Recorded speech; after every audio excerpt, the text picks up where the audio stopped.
பிரியமானவர்களே, ஆண்டவராகிய இயேசு கிறிஸ்துவின் நாமத்தினாலே உங்களை வாழ்த்துகிறேன். இந்த நாளிலும் நம்முடைய தியானத்திற்காக மீண்டுமாய் சங்கீதங்களின் புஸ்தகம் 18ஆம் சங்கீதம் 35வது வசனத்தின் அந்த கடைசி பகுதியை நான் வாசிக்கிறேன். உம்முடைய காருண்யம் என்னை பெரியவனாக்கும்.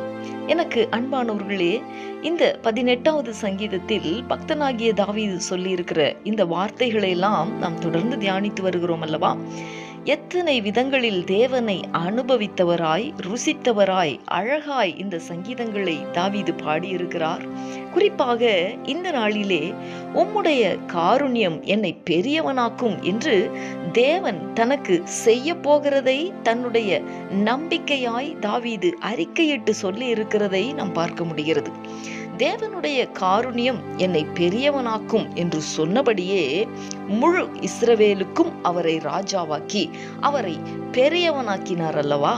அன்பரே, நம்முடைய வாழ்க்கையிலேயும் தாவீதை போல அவருடைய காருண்யத்தினால், கிருபையினால் நம்மையும் பெரியவனாய் மாற்ற தேவன் திட்டம் வைத்திருக்கிறார். அப்போஸ்தலனாகிய பேதுரு தன்னுடைய 1ஆம் நிருபத்தில் இப்படி எழுதியிருக்கிறார்.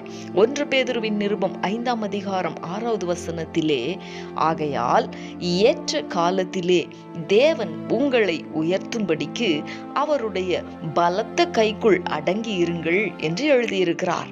அப்படி அடங்கி இருக்கிறதற்கு நாம் நம்மை அர்ப்பணித்தால் நிச்சயமாகவே அவருடைய காருண்யம் நம்மையும் பெரியவனாக்கும் என்பதிலே சந்தேகமில்லை.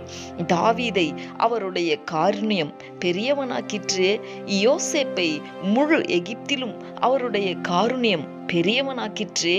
எஸ்தரையும் மொர்தேகாயையும் அவருடைய காருண்யம் பெரியவர்களாக்கிற்றே. நிச்சயமாய் உங்களையும் அந்த தேவனுடைய காருண்யம் பெரியவனாக்கும். விசுவாசித்து ஜெபிக்கலாமா?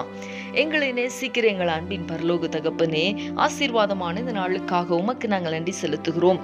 இந்த நாளிலும் உம்முடைய காருண்யம் என்னை பெரியவனாக்கும் என்று தாவீது சொன்ன அந்த வார்த்தைகளை நாங்கள் தியானித்தோமே தகப்பனே. தாவீதுக்கு மாத்திரம் அல்ல ஆண்டவரே, உம்மை நம்புகிற, உம்மை நேசிக்கிற, உம்முடைய கரங்களில் அடங்கி இருக்கிறதற்கு தங்களை அர்ப்பணிக்கிற ஒவ்வொருவரையும் நீர் பெரியவர்களாக மாற்றுகிற திட்டத்தை உம்முடைய கரங்களிலே வைத்திருக்கிறீர். அந்த திட்டங்களுக்கு நாங்கள் எங்களை அர்ப்பணிக்க, ஒப்பு கொடுக்க கர்த்தர் எங்களுக்கு உதவி செய்வீராக. இந்த கிருபையுள்ள வசனங்களுக்கு இந்த நாளிலே எங்களை அர்ப்பணிக்கிறோம்.